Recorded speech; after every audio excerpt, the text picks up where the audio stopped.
would really like to welcome you to our February lecture series, lecture in the Rocks lecture series, and a very warm welcome to our speaker today, Angel Ruiz Angulo, who will speak to us about impact of ocean warming and natural variability on the stratification mixed layer depth around Iceland.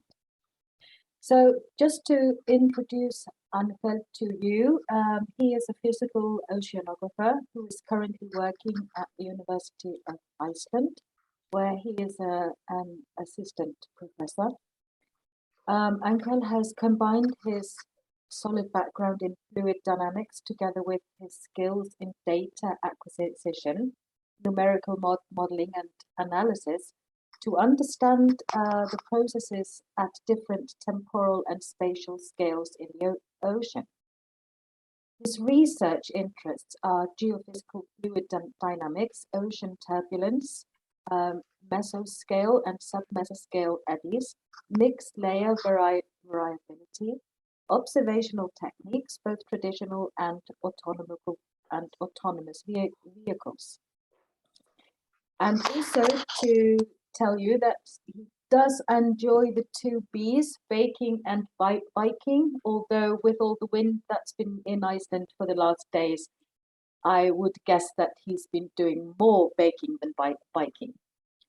But before we start, I would like to go over our usual housekeeping. After Angel's talk, there will be time for discussions, which I hope that you all will participate in. You are welcome to either speak up or post your question in the chat, and I will then read it out. I would also like to remind you that the lecture is recorded, but not the discussions. We are only recording the lecture itself.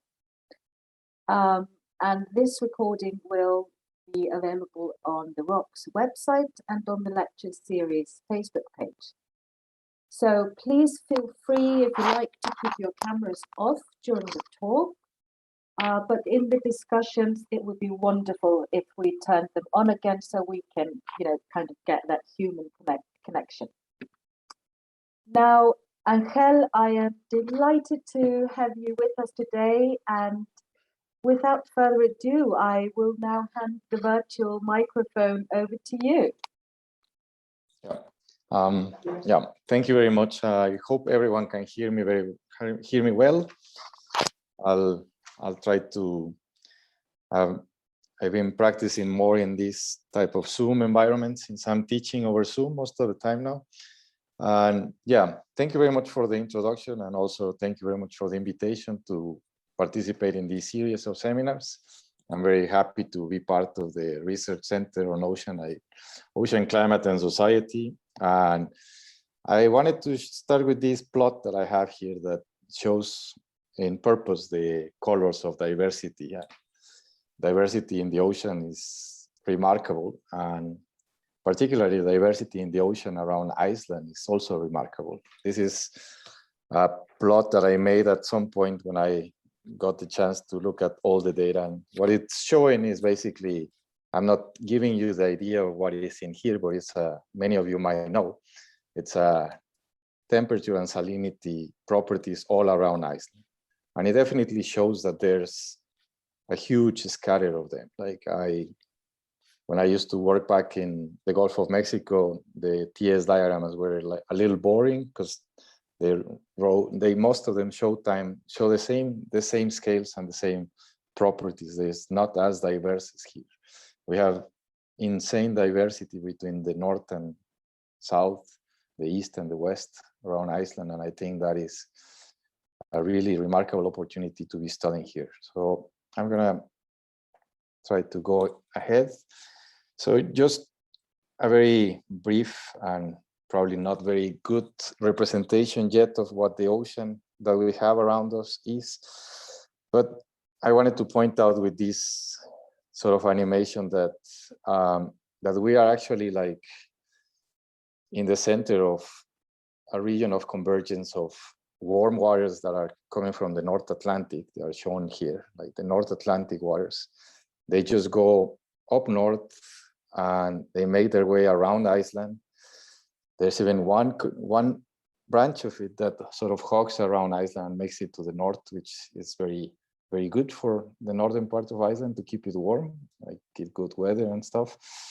But also we are very close to some regions where the deep water masses are forming. So north of Iceland, there's formation of deep water that makes its way around Iceland as well, and around different places nearby Iceland. But at least from the Denmark Strait, we have really like this is Greenland, the Greenland current that goes down in the ocean, and just this area makes it's part of the meridional overturning circulation, which is regulating the climate. And this is another more complex figures that I could show here. And I just want to point out, like, of course, many of us, or like many of you guys know even better these type of currents, but we are really in the middle of the mass transformations. Around us, there's really important mass transformations, and the changes that are ongoing around Iceland, they should be very, very important, and we should keep an eye on it and keep observations ongoing so that we can witness all of them and we could currently estimate them properly. And one thing that I wanted to mention about Iceland is, yeah, we are in a very pristine location, but it's also in an unfortunate location when it comes to define if Iceland is on the Arctic or is it on the North Atlantic. And this is a map that I pulled out that shows sort of the location of Iceland within different definitions of the Arctic.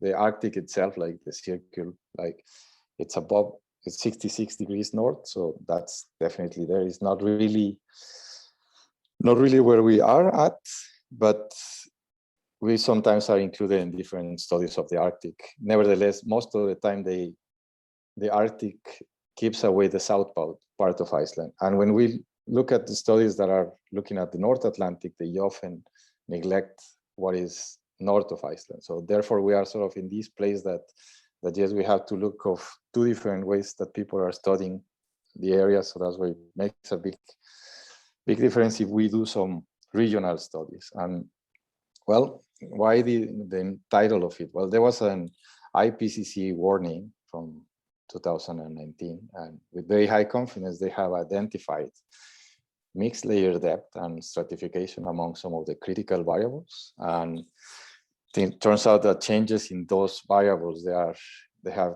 consequences on heat and carbon cycles, as well as in biogeochemistry. And there's a lot of it is based on a paper from Saye.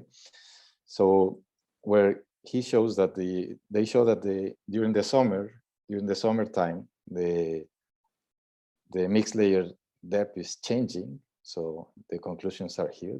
The summer mixed layer is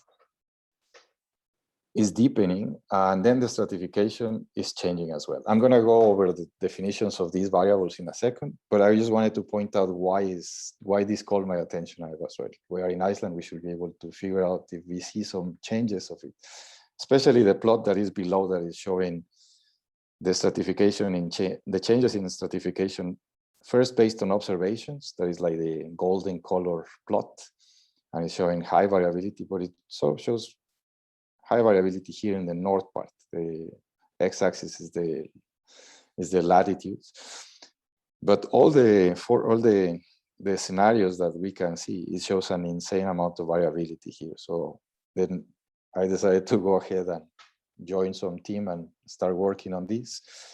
But what is basically the ocean mixed layer and stratification? And the best analogy that I could think of is this latte macchiato drink.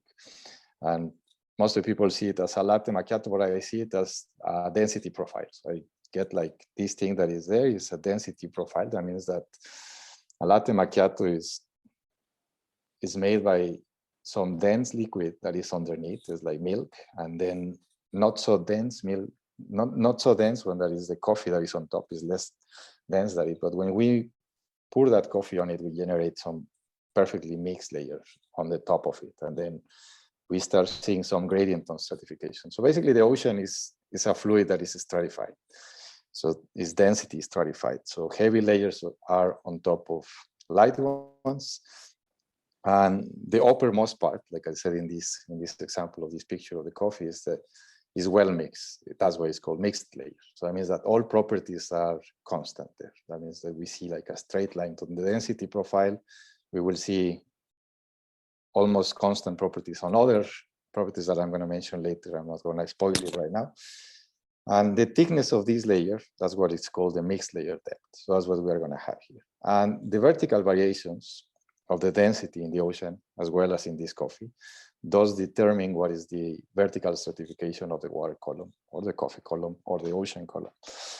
And there is even a quantity for this that is called the Brun-Väisälä frequency, or buoyancy frequency, that is it. And that determines how rapid, or how is it changing this density. And it's based on I'm not going to go through the details of deriving it, but it has to connotation of some oscillations for some particles that are within these layers. And what are the processes that actually change the mixed layer, or the stratification? So they are the upper ocean process, because this layer is on the upper part. So we are basically only looking at this part of the ocean right now. We are not really looking at very deep part of the ocean. So the main drivers is whatever driver that changes the buoyancy fluxes. That means that generates something that is called convection. That means that we are generating some circulation. This could be like shallow, or it could be deep, and this convection is gonna change the profiles of both like the temperature and the salinity. That's basically what we measure, and of course, based on those two, we change the density. And those circulations those convections are the ones that are going to modify it. And here I'm showing an example of how, for example, over the year, a temperature profile could change. For example, this is water depth, and this is only temperature, but this water depth could change from being completely mixed all the way down to 100 meters in the late winter, that we call it. And it starts changing this layer in May. So in May, we have like shallower. As we move to summer, it gets shallower and shallower. And the reason for this is that we are gaining, well, not gaining buoyancy, but we are no longer losing buoyancy, or as much buoyancy as we were doing in the winter. The winter is cold, so therefore induces some convection that makes these layers, this circulation starts kicking in, and during the summer we have more radiation, so the buoyancy loss due to these type of things is less. However, there's also other things that are very interesting that could modify it. That could be eddies, that could be fronts, and that could be all sorts of storms. For example, when a storm comes in, it will deepen the mixed layer as well. I said that there was a metric for the stratification as well. So the metric for the stratification of the Brun-Väisälä buoyancy frequency is called n square, and it's proportional to the gravity and density, but it's basically the changes of density with the vertical. That's what we are going to see. Like these changes of density with the vertical are they are going to determine this frequency, or this buoyancy frequency. We could see, for example, that if the density profile is a straight line, this value will be 0. And they will tend to be very close to 0 at the surface, and also very deep in the ocean, because there are not too many changes of density, or they are a lot smaller. But they are definitely important in this area that is just below the mixed layer. And that's related to something that's called Picnock line. And it's where the changes on the density are. And those are the regions where we are going to look at the buoyancy frequency changes, or like most of the studies, they look at where the maximum of it is. But moreover, like, because the density of the ocean is function of the salinity and temperature, there's something we could do with it. It's like sometimes it's when we looked at only density, then we just miss if the contribution is from the salt or if it's from the temperature. And we could break it down into the contribution from the salinity and the contribution from the temperature. And that has been done long ago. It used to be from Turner experiments, very long ago. I really like those experiments because I used to work on those experiments. And it comes from a concept that sometimes somehow like they tried to classify the ocean into what is called alpha and beta ocean. So alpha ocean is related to this alpha that is here, the thermal expansion, and beta ocean is related to the saline contraction of the ocean. So those two variables, they will tell us a little bit like if the stratification contribution comes from temperature, then I will call it an alpha ocean. And if the stratification contribution comes from salinity, I will call it a beta ocean. And the beta ocean versus the alpha ocean will have, of course, the dominances on the temperature or the salinity. And the ones that are not beta and no alpha, they are called the transition zones. And the transition zones, they are most of the time seasonal. We're going to work on that. But now let's just put the concept, where is actually like the mixed layer depth, where is Iceland located? And these are some plots that I have been working for the past months. There are some Argo floats. Argo floats observations are from late 2002, and this plot is like relatively recent from the 2021, and it shows all the Argo floats that exist around Iceland during that period. And so for those people that do not know Argo floats, there's this tiny little yellow, well, not so small, but it's a yellow looking most of the time device that sinks in the ocean, profiling, and then comes back up and, well, drifts along some surfaces in the ocean, and then comes up, and then it releases the data. So it generates basically vertical profiles. It's like if we will take samples of that coffee cup many times in the entire ocean all over the world. And there are many of them. There are so many of them in the ocean that we could look into it. And then we could also look at but I was going to say but something that is remarkable about Iceland, and I said that's why it's so diverse, is sort of in the south and to the south, both east and west. The numbers are very on the red side. So they are like colorful, the yellow, orange, red. And that means that they are really deep versus the north part. The north part, they are not really deep, at least not straight north of Iceland, not even to the northeast, or neither the northwest. And further up north, they get deeper, but that's another story that we are not going to look into. And something that I've been really interested, I said that I was going to use these TS diagrams, is that the properties of the mixed layer, they could be divided into potential temperature as a function of salinity. Those are called the TS diagrams.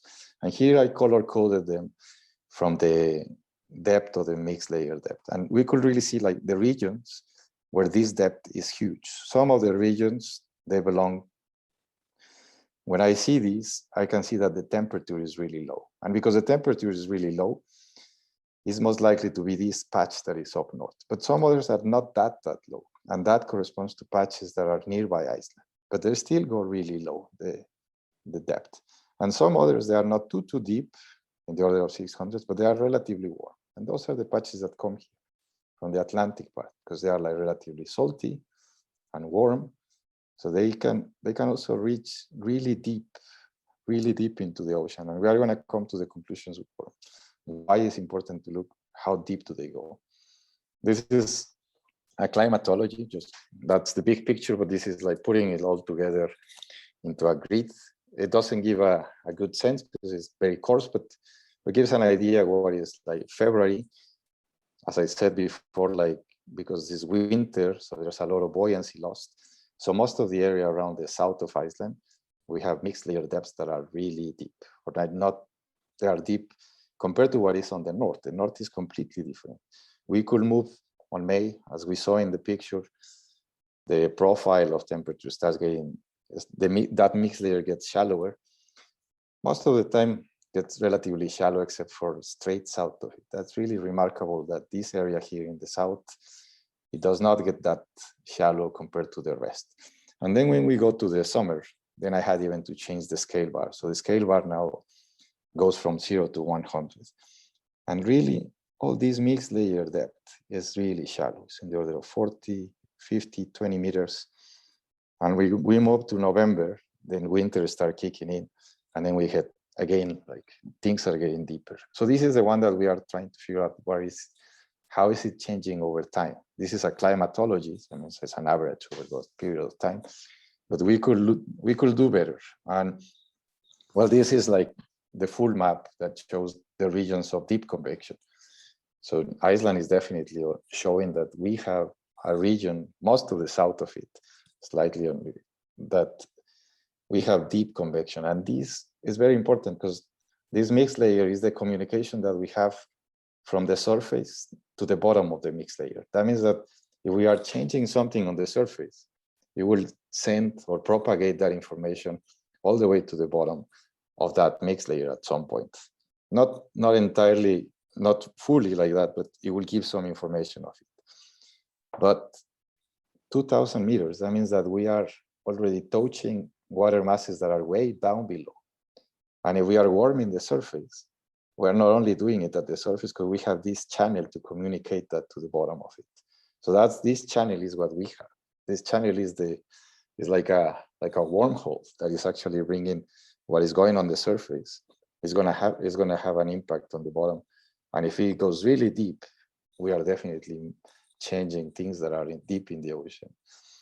But let's just talk a little bit more about these alpha and beta oceans. How do they look like a real profile? So it's a profile taken, average profile taken on a section that is north of Iceland.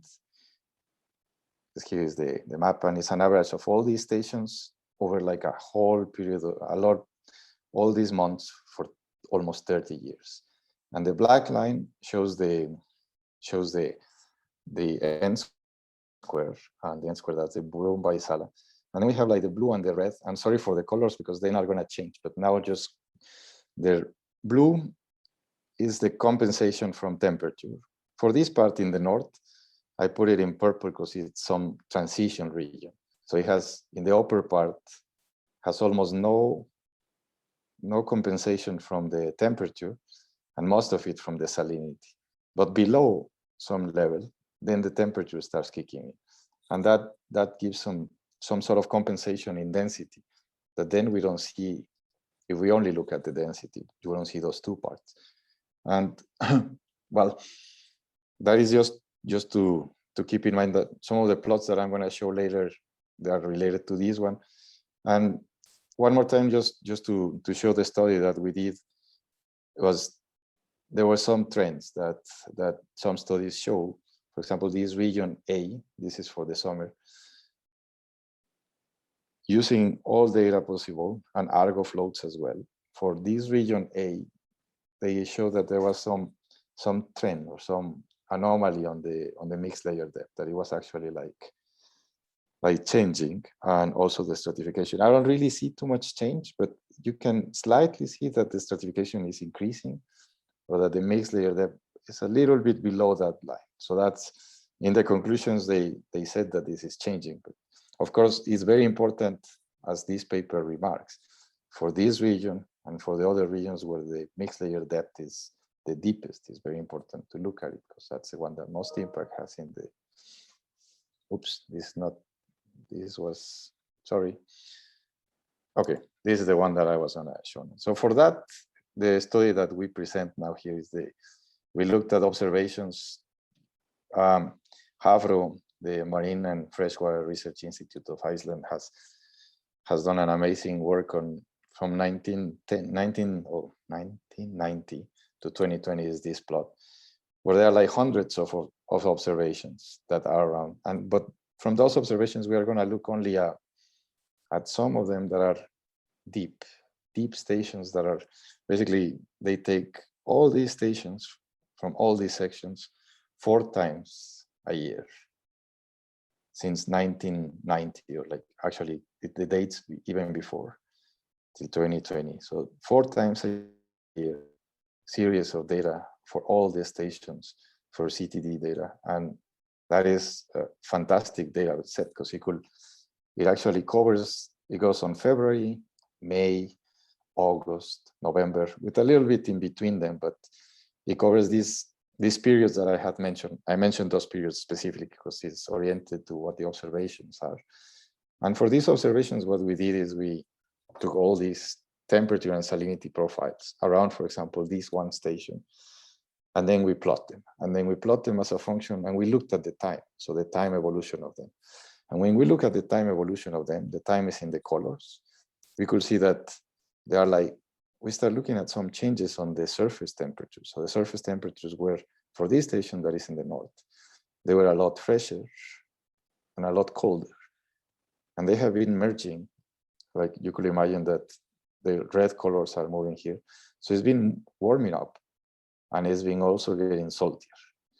That means that these water masses are really changing, and they are changing not only those properties, but the mixed layer depth that is shown here with these stars, they are also changing. And we did exactly the same for 3 of them, because we think that this diversity of Icelandic waters, they could be grouped into three regions that I'm going to conclude in the end. So this one in the south, Faxaflói, I'm showing here the temperature salinity diagram. So this is most of the waters that we get there. They lie down on this. That is the Atlantic waters. As we saw in the sketch or the animation, this south part is really dominated by the Atlantic waters, at least at the surface, and even at the lowest part, it eventually gets some other waters. This is during the winter time, and during the summertime, everything just goes a little bit crazy, because then the variability is a lot higher during the summertime, because we have changes in the temperature at the surface, so it spreads this out. And if we look at this again, like here, we don't really see too many changes during the years, but remarkable, the main changes that we see are definitely, for example, this is the winter on these stations that are in the northeast. It clearly shows that the surface waters have merged from this region, or these water masses that they were before, to these other ones here that are getting closer to be more Atlantic origin waters. And this could ring a bell for something that's called Atlantification. So the effects of Atlantifications, they can be spotted on these type of diagrams eventually. And one other conclusions that we were looking into is this, for example, the stratification of, it's like we're going to walk around Iceland, and we're going to look now at the stratification and the mixed layer depth together. So it's a bit complicated panel, but we have the stratification just as I spoke before. So we have the total stratification, the one that is due to temperature, and the one that is due to salinity. And the black dot shows the position of the mixed layer depth. This is an average for all those years and for the winter. And something that we could immediately see here is that the stratification here in this station here, or like close to the station, is almost non-existent. And it's not existent. That's why the mixed layer could go really low. And you could think about this as, again, as the coffee one. So if the milk is really light and the coffee is not strong coffee, that stratification that you have in between those two is really easy to break with any forcing. But if that stratification is very strong, we have like dense milk, better to say like the dense milk in the bottom, that is very different to the density of the coffee that is above, then that difference in densities will not let the convection go that fast. But because the stratification here is really weak, then this mixed layer can go really deep, just because the stratification is weak. It's not the same for the other station. Even if it's winter, as we saw in that global plots from Argos, as we go north, then the mixed layer depth is not as deep, even if it's during the winter. So for this station, for example, 200, even we are moving even further north and it's colder, but then we get in the order of 100. And the reason for this is that actually none of these stations are dominated for temperature. They are all dominated by salinity. And salinity is not really changing the buoyancy fluxes as much as temperature does. So temperature, if you get cold, then you freeze. Then you get colder, then you lose buoyancy more faster. And we also know that the density as a function of the temperature contributes more than salinity. But anyways, like we could see here that blue is salinity. In this case, is it almost explains all the variability for the buoyancy frequency. And same for all the other stations in the north up to this point. So in this station here, that is on the east, then we have finally compensation from both. So it's temperature and salinity, they both add together to get this, the buoyancy frequency. And if we go a little bit further south, close the ridge, the Iceland Faroe ridge, then we still get like the both compensations. Here we cannot really say, basically there's no stratification in the south, there's no stratification here. Not surprised why the mixed layer depth is the deepest. And now we turn the page to the summer. So the summer is completely different. The summer just temperature comes, kicks in, pulls the stratification up all the way to the top and dominates entirely, at least for this station, temperature dominates.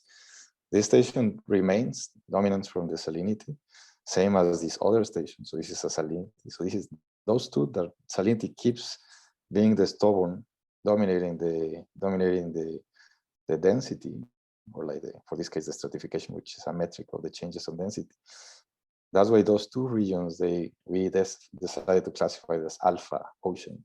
And then this one here in the middle is still undecided. Like still a little bit of salinity, but now temperatures start kicking in. And then the rest of them, for the rest of Iceland, when it's summer, temperature is dominating for the explaining the stratification. And well, then what we wanted to work on this paper, because we saw this paper that was published and the warning from the IPCC, we wanted to see changes in the mixed layer depth, but we just didn't see them. I'm going to show here, like, we did not, regional studies often like go against the global studies because we did not average as much as a global study. But this, for example, this is the mixed layer depth is shown on the left, on the right hand of the panel is this one here. So the variability for the mixed layer depth is as a function of the time, like the years, from 1992 to 2020. We could see that from 1991, that is here, just goes up and down. Yeah, it shows sometimes it goes shallower, sometimes goes deeper, but it's not showing a clear trend for it. But then we said, well, we didn't see anything, but let's just look at some other variables. So we also looked at something that's called the mixed layer temperature. So it's like the temperature that is within these layers, that is confined there. And we didn't see any variability, at least for this station, no clear variability. So it goes warm, then it goes cold again. Same for this other station, goes up, warm and cold. It's showing like on the latest years, like some relative warming. If we do the same with salinity, we see something that has been reported. There is a sudden freshening for the last 5 to 6 years. We see that for this station. We don't see that freshening for this other station. But then this station really surprised us. It did not show anything here in the variability for the mixed layer depth, or not that we could say. Like maybe there's a little trend that is showing that is going down, but remarkably, it shows that it's getting warmer. So the mixed layer temperature here is really changing. So then we went ahead and do for the show your stripe type of plots. So this one is showing for all the stations around Iceland. We are going clockwise from Faxaflói all the way to Selvuvangi. We are showing the anomalies for the temperature within this layer. So this is time, and this is the magnitude of that anomaly. And for the stations that we start seeing the warming are definitely, we get to see a little bit here in the south, some warming. Oh yeah, I forgot to say, this is for the winter and this is for the summer. But this one, LNE, that we had shown the previous one, it really shows that it's getting, every time we see red here, that is no longer white, that means that it's getting warmer. But it's consistently getting warmer for the past at least 10 years, consistently. And the one that is next to it or nearby, it's also showing some positive anomalies to no anomaly to the end. And then remarkably, it does both in the summer and in the winter time. And if we look at the salinity, we could catch the sudden freshening for some stations. That means that things are getting bluer. That's negative anomaly for these stations. And for these ones, no, it's getting a little even saltier. Again, like ringing a bell for the Atlantification. We have warmer and saltier water that are flowing. And how do they actually, sorry, this got, I'm gonna come to this one in a sec, but how these water like start making their way to the north of Iceland. So I made this is satellite product, latest one that's really cool. And it has daily products, but I'm showing just an yearly average here. The colors are coded from blue, like from 1982 to 2020. That's the data set that I have. And the movie is going to show just one line of them, the one that is 8 degrees. So the line that is for 8 degrees was further south, and then starts moving north and north. If it was further south, that means that actually the ones that are up above, they are colder than it. But if that one that is, it means that waters are getting warmer as we move north. And the evidence is quite high. It's quite remarkable for the east of Iceland compared to the west. So the west, we see a lot of variability, and we even see that some of those lines come back. Nevertheless, clearly showing that the original line has moved and is moving north. There are like excursions that go north. And this is why we think those other stations are also showing similar. I have done the same one for other isotherms, and shows that. So one of the main conclusions, and this is gonna help me to close out a little bit the talk, we sort of divided the ocean both from the TS properties and I'm looking at the mixed layer depths, but mainly looking at the decomposition of the stratification. We could get like the ocean that is in the south. And here I'm just dividing up to here because we don't have more observations further to the east, but I'm expecting it's going to be something very similar. This red part is the alpha ocean. So this is our region that we define as the alpha ocean. And it also has like the shallow part to the deep part. And then we have what we call the beta ocean that is up north, where the stratification, no matter if it's winter or summer, is being dominated by the salinity. And then the one that is transition. So this one could go either way, depending the seasonal. So, and basically that's what the seasonal transition comes from. And why is this one important? Well, it turns out like if the south, the stratification is the one that there is alpha, and basically temperature is the one that dominates.